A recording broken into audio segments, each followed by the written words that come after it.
Mabuhay! This is Jenny with an H. Hello everyone! My name is Jenny with an H and I'm a third year occupational therapy student.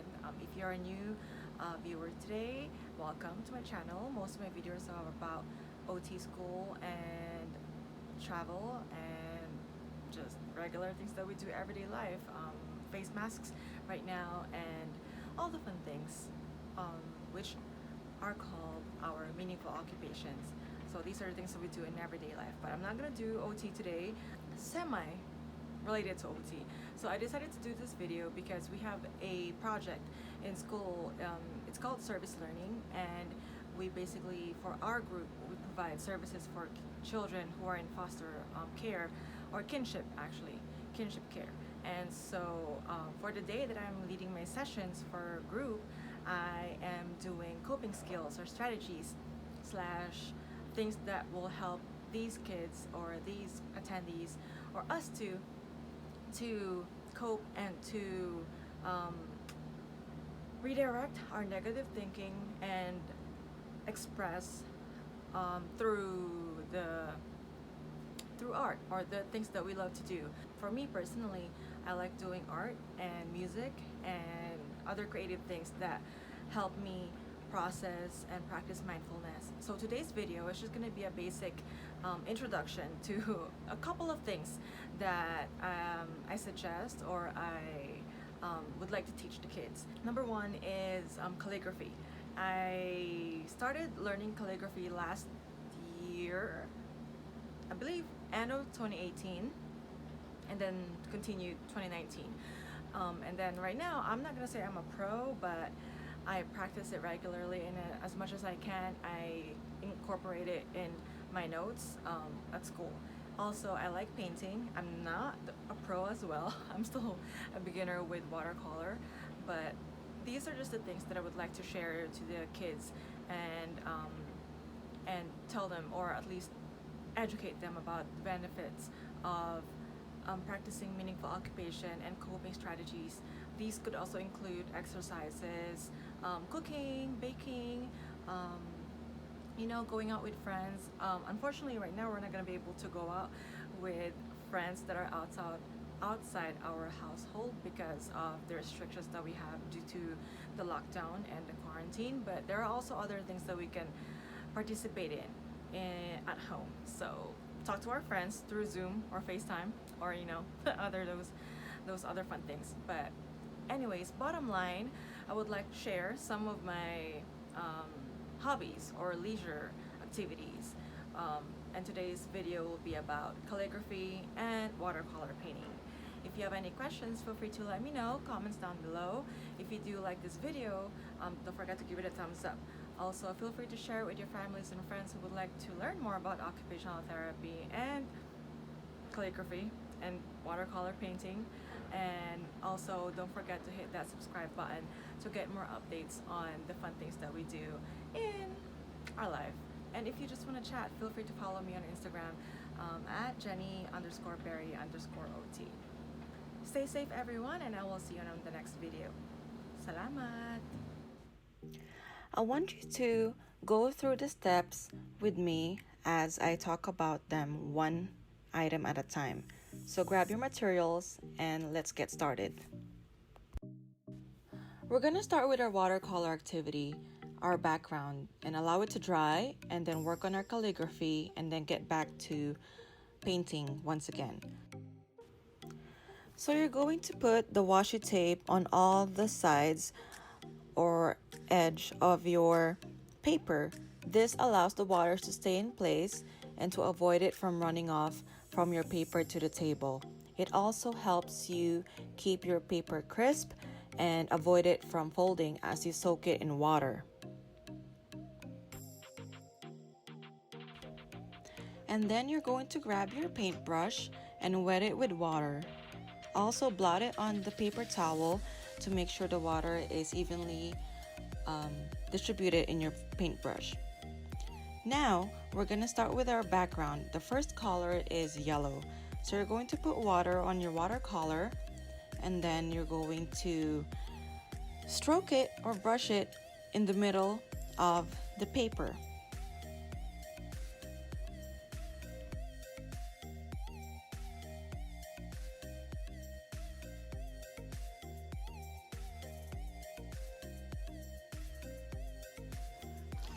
The next color will be red. Similar to the middle background, you're going to put water on your watercolor palette, and then you're going to stroke the brush on the bottom area of your canvas or paper.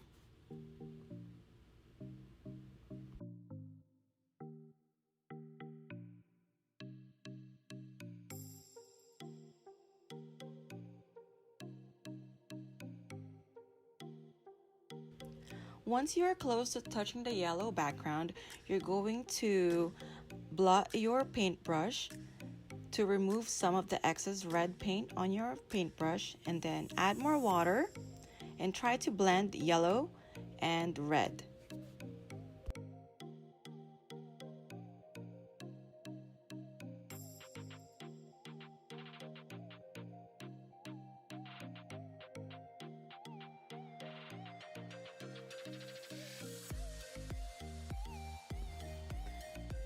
The next color will be blue. Like what we did for yellow and red, you're going to add water to your blue palette.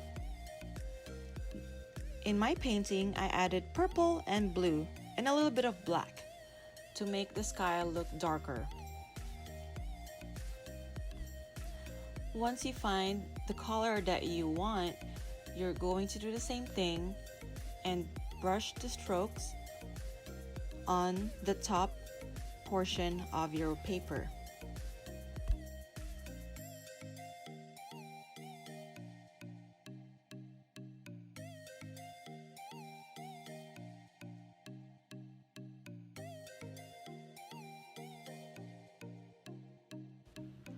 Once again, when you're close to touching the yellow background, wash off the remaining blue paint on your paintbrush and then add water to blend the yellow and blue.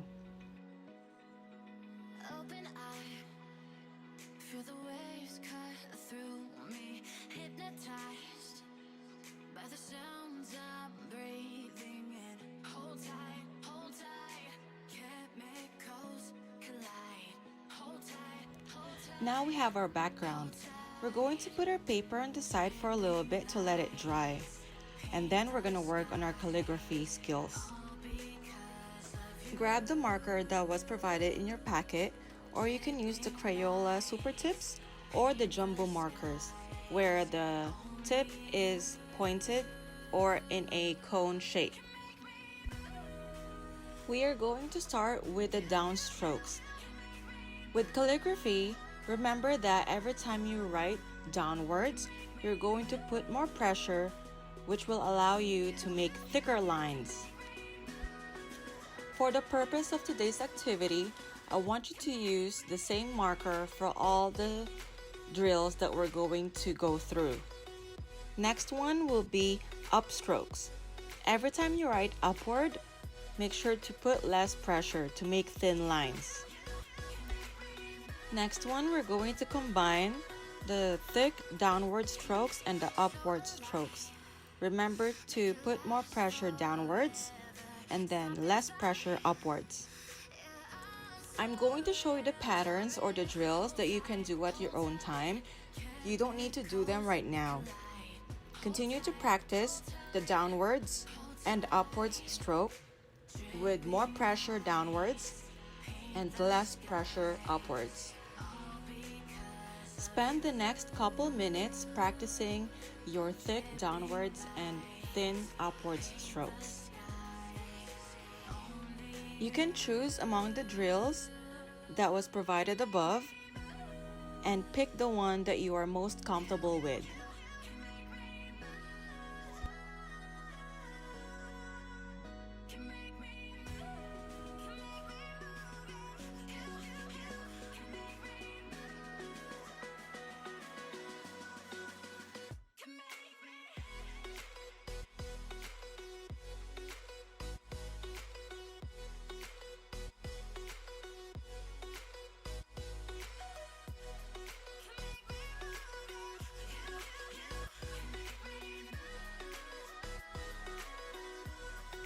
Now I'm going to incorporate the thick downward strokes and thin upward strokes in writing the alphabet in calligraphy. This takes time to get used to, so I want you to continue practicing the drills at your own time, and then you can practice writing your name. You can watch video tutorials of people doing beginner calligraphy, as well as painting, and other leisure occupations or activities that you can use to express yourself in the form of art.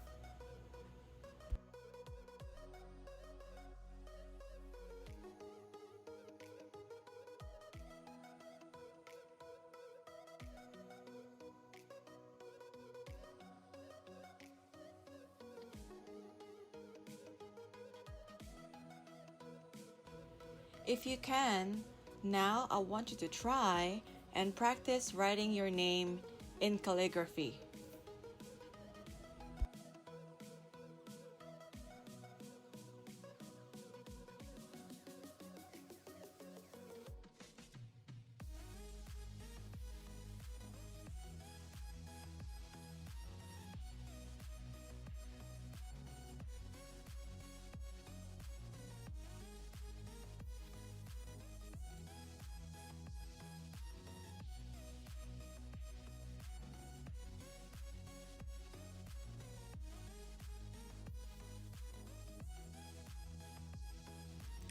Good job! By now, the background on your watercolor painting should be dry. So next we're going to put water on your white palette and try to get as much white color on your paintbrush as you can.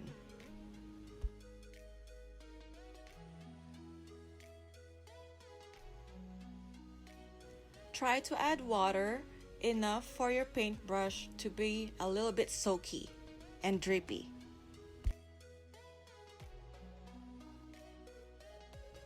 And then using this technique, you're going to add the stars on your night sky painting.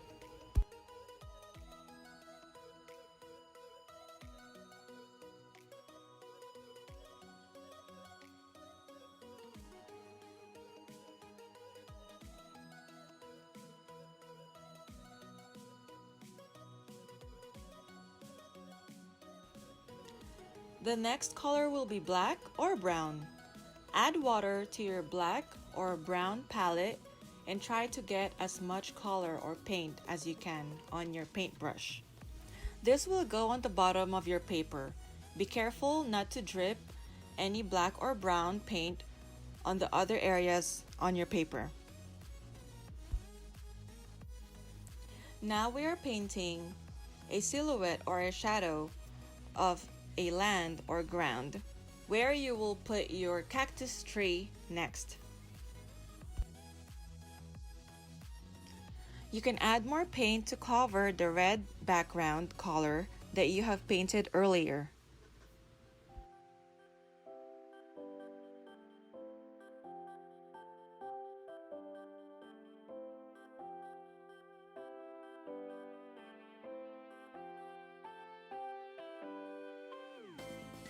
Add more water every time you add paint if you need to. Next one will be your cactus tree.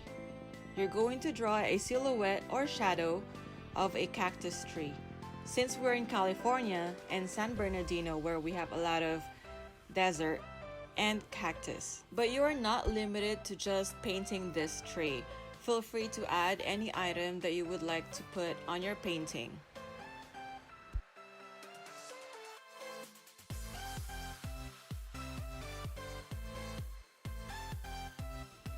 Take the last minute to personalize your painting.